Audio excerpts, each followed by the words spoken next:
Hello everyone! Welcome to my channel and for today's video, ang pag-uusapan natin is introduction to the nervous system. Short video lang to and sa susunod na video is magdi-deep dive pa tayo sa mga different parts ng ating nervous system. Okay? So, i-define muna natin what is the nervous system.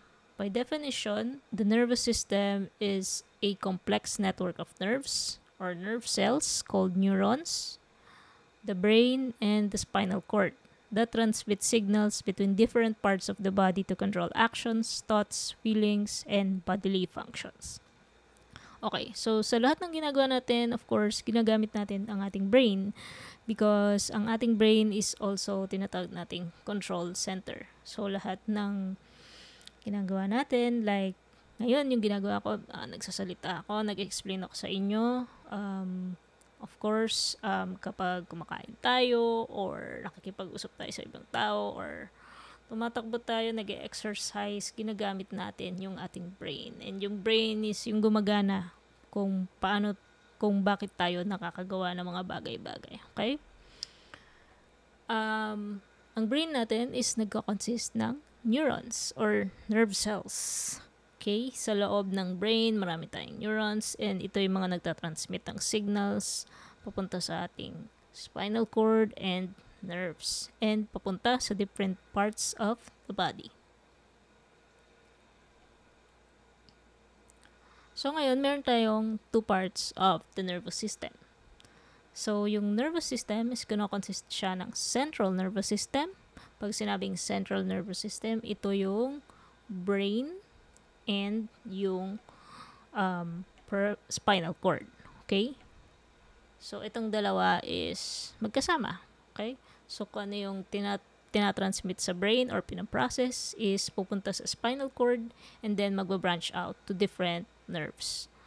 Okay? So yung nerves na yon is the peripheral nervous system or the peripheral nerves.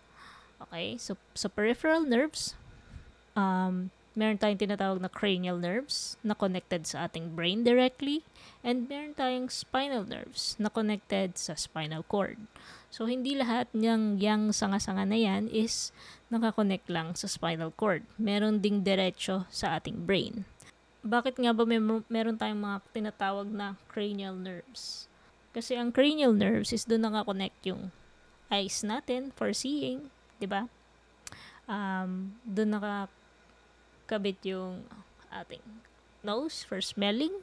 Andun nakakonect yung ating face or the trigeminal nerve kung tinatawag. Kaya merong sakit na tinatawag na trigeminal neuralgia. Pero masyadong malayo na yan, no? So, i-discuss natin yan in a separate video. So, sa kabila naman, which is the spinal nerves, andito naman yung mga cervical nerves, no? Dito yung mga thoracic nerves, lumbar nerves, and connected sila sa ating different organs pababa. Okay?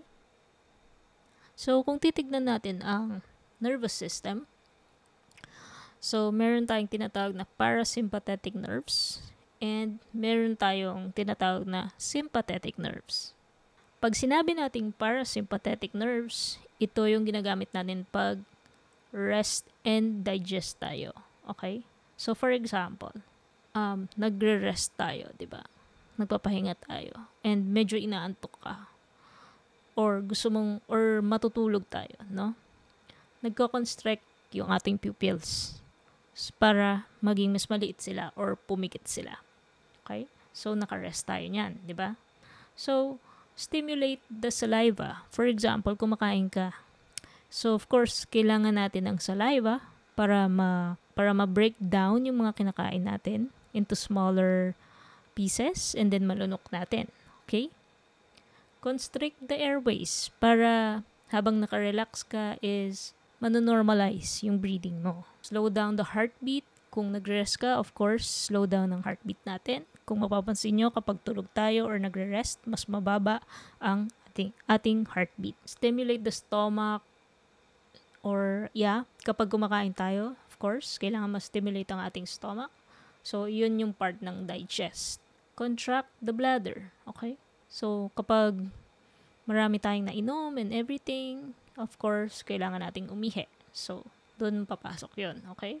So, sa part na to, sa parasympathetic, ito rin yung tinatawag nating nasa state tayo ng calmness and recovery mode. Okay, punta naman tayo sa sympathetic nerves, okay? So, si sympathetic nerves, ito yung fight or flight. Kabaligtaran ng kabila, di ba? Kabaligtaran ni parasympathetic. So, kapag ito yung nangyari kapag kinakabahan tayo or nasa danger tayo or may nangyari sa ating masama or whatever.